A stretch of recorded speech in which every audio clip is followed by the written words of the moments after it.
Aislinn might be one of the most exciting lords in all of Warhammer 3 and definitely Tides of Torment. Welcome back, guys. We're going to be going over how Ulthuan's greatest naval commander began in the southeastern quadrant of the Immortal Empire's map, and he's going to be dominating today for us. It's going to be another episode of Titan Prime Gaming. Make sure you like and subscribe. We're going to be talking about High Elf Sea Patrol today. This is his new faction, okay? The Druki plot to overtake his beloved homeland and the only commander of the fabled Dragonships, which is going to be sick, guys. These are the new units, our new Black Ark style for the High Elves, but as you guys are going to see later, this is going to be sick. They have even better upgrades. He's the hero Ulthuan needs. Okay, he is basically going to take his fleet into battle, and his ships are going to do naval assaults and dominate the seas for the High Elves. He's going to command over the Elven Lords and essentially give resources to the Elves to be able to expand the High Elf Empire. And as you can see, dragon ships are no mere naval vessels. They are vast war platforms capable of developing their own infrastructure.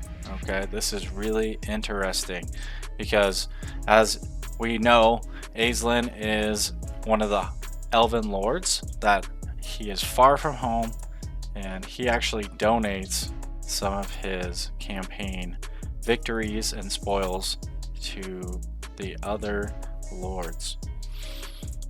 Now, what he's going to be doing is he's going to be running around the map. He has a lot of mobility, different abilities to traverse land and sea, and we're going to be going through that in his campaign mechanics.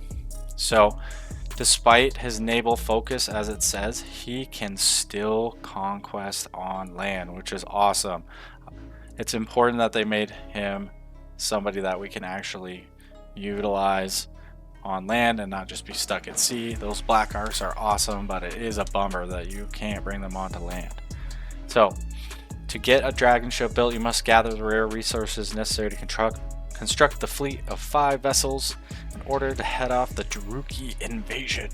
So, he must conquer his enemy settlements. And we can give to the big 6: Tyrion, Teclis, Alariel, Elithanar, Imric, and Eltharion. So, at this point, the settlements he captures can be given to the nobles. He can establish the outposts with them, or you can take them as a colony, or you can dedicate them to dragon ships, which unlock bonuses in your campaign. So, depending on what way you want to go, but obviously we're going to go Asur Domination with the dragon ships when we start, people. So, colony dedication, as you can see, outpost and dragon ships, and you can see the different amounts of bonuses you're getting for dedicating to each of these lords. Now, Asur Domination is Aislinn's singular focus.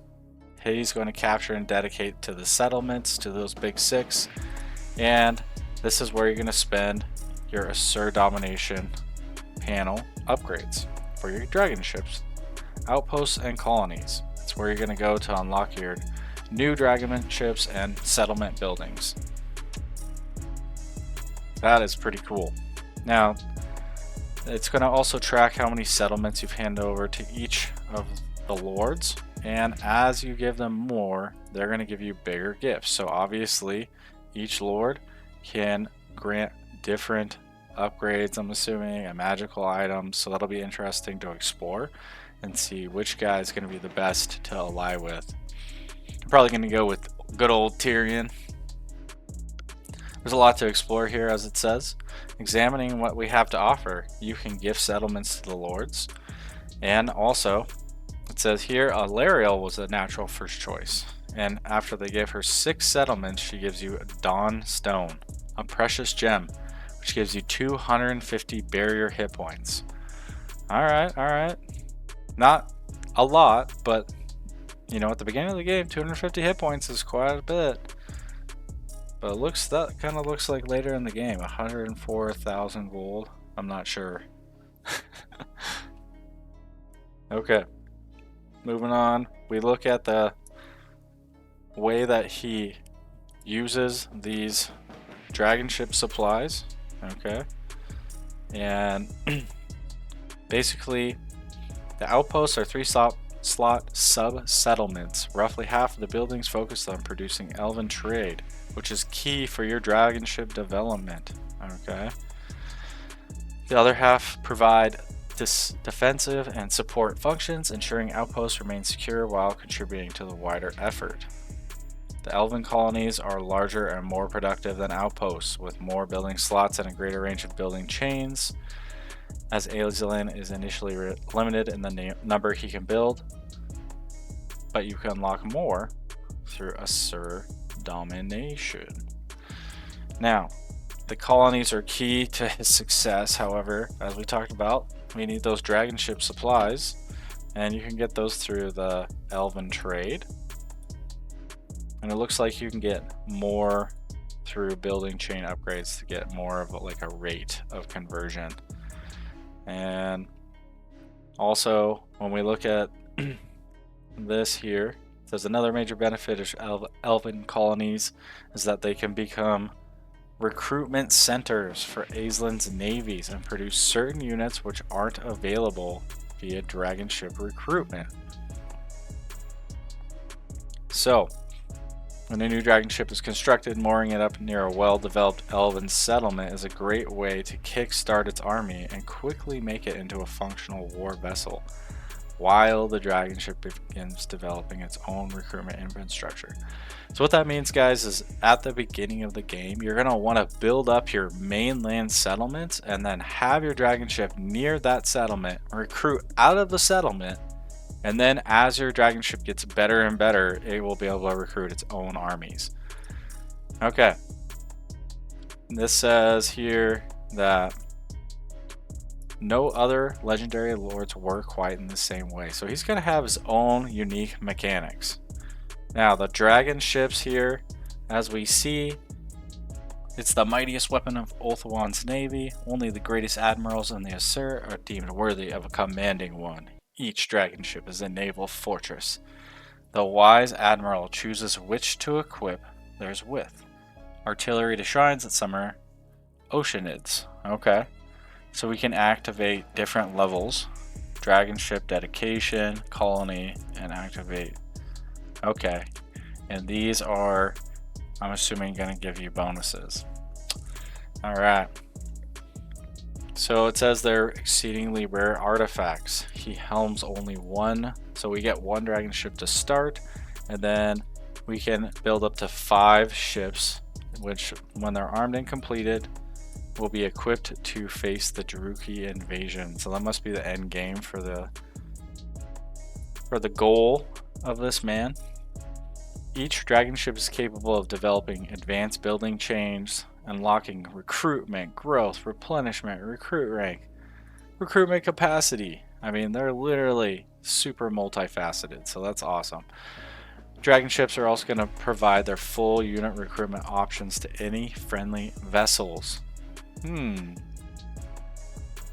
wonder if they'll allow your allies to do that too. It's well worth coordinating your fleet so new recruited lords can access the dragon ship. Yeah, well, that makes sense. Alright, so the Aislinn's dragon ships are more than a floating horde of armies. However, it might be easy to conclude they're the equivalent to the Black Ark. So we already talked about this, guys. They're going to be totally different. They're going to be relying on dragon ship supplies and not just gold. They also have this ability called Dragon Ships Miss Landing. Okay, this ability allows Aislinn and his Helm Lords to move sea to land, ignoring impassable terrain such as cliffs. Okay, talk about Vanguard deployment on the map. Heck yeah, guys. So if you like that style, this guy's going to be the way to go. He also got the dragon ship infrastructure that can be relaunched. So if say you take it over this area, you can defeat and then you can take that guy and hit the sea lane. Now, Aislinn's going to be starting in the bottom corner of the map. As you can see, you could probably take this to, it says over to the Jade Sea. Alright, and the Eastern Isles. So you could basically go to 2 different places. The Jade Seas is going to be where that Lokir Felhar guy is, right? And then Aislinn's masterful knowledge of the seas grants his navies access to sea lanes which nobody else knows about. Wow, so he has unique sea lanes. These enable our dragon ships to move very swiftly around the world where new elven colonies may be built and snatch the settlements from unsuspecting factions to hand to the Big Six before moving on to the next venture. They could also be upgraded with much greater movement range and the ability to replenish action points after using the sea lanes or winning battles, giving them tremendous level of mobility. Wow. Altogether, the dragon ships grant you access to uncommonly speedy global movement. So, if you guys are trying to do a full campaign map conquer, this is the way to go. Miss landing, walk across the continent, take what you want, spread as you go. You could do 2 sweeps across the whole map and you could probably hit most of everything. We also have this guy here, the missed landing. So if you take a look, you can walk through the mist, allowing you to move from sea to land. It increases plus 50 movement range. That's nuts. And also melee defense is -5 for the enemies, and speed is -10. Wow. So it's pretty much like Vanguard deployment with the debuff. Minimum, you're going to give yourself an advantage if you put 1 to 2 dragon ships on a little settlement like that. So, moving under the cover of the coastal mist, they can swiftly deploy their armies onto land. So I'm assuming they don't have to wait a turn after they deploy. We'll have to see. Legendary Lord, Sea Lord, Aislinn. Okay, this guy has the sick character model, and I just love the dragon. This is one of the coolest things I've seen in a while. You can see his base trait, Protectors of the Seas, gives him a 10% movement bonus while at sea. And also, he has dragon ship upgrades, embedded heroes that can help enhance his mobility at sea. He also has the trait that ships company units and aquatic beasties buffs missile strength by whopping 20% for his ranged units, and also gives him the iron-handed captain ability, which allows him to bellow at and instantly rally a routing unit. Nice. He's capable all-around melee combat. He's also going to gain a Lothern Skycutter Chariot, and that's going to be great because it's basically he's going to be a mobile, like, bolt thrower, and he can fly.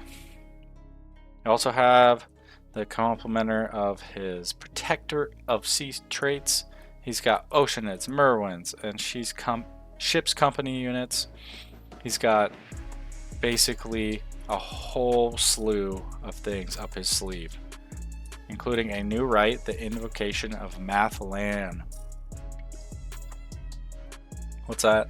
Okay, looks like buff to the ship and monster units. It's the prey to the sea god, the Lord of Storms. Alright, so we have the Lord, the Sea Helm. Pretty cool.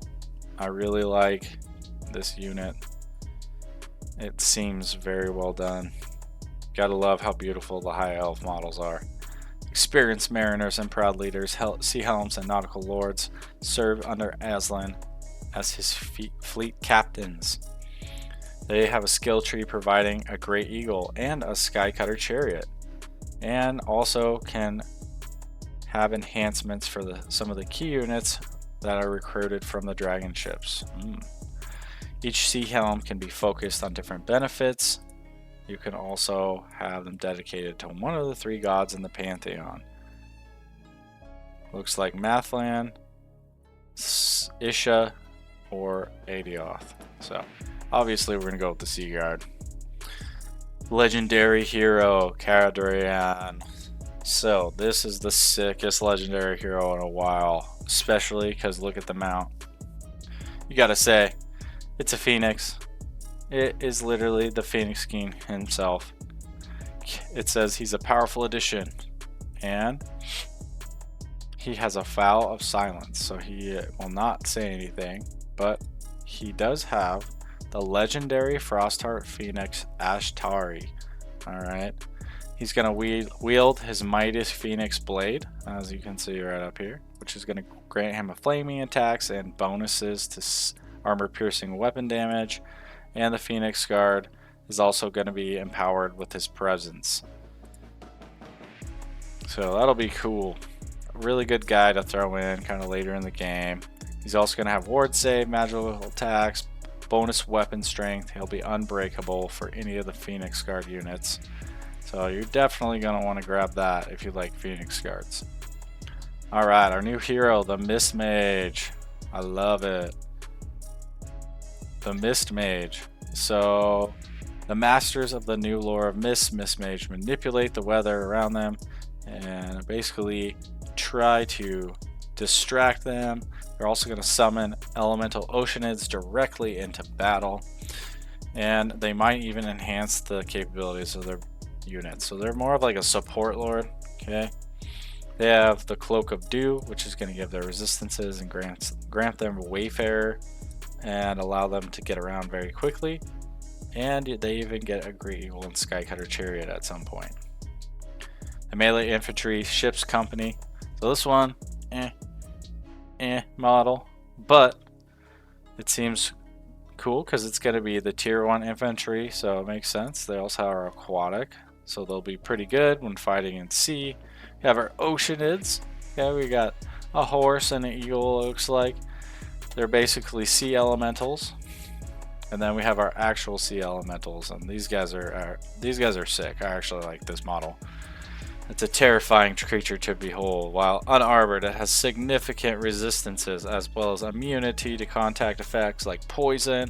Alongside this, they have the ability that gives substantial buffs and mitigate all incoming damage from the ranged, and will debuff melee defense and leadership. It says they'll also split up and single charge summon ability, which calls a unit of oceanids to the field. Interesting. When they summon and die, they explode and cause splash damage. And then the OG Merwyrm, a colossal regenerating slab of missile resistance terror. Whenever I say regenerating, I'm just celebrating, jumping up and down. That is my bread and butter right here.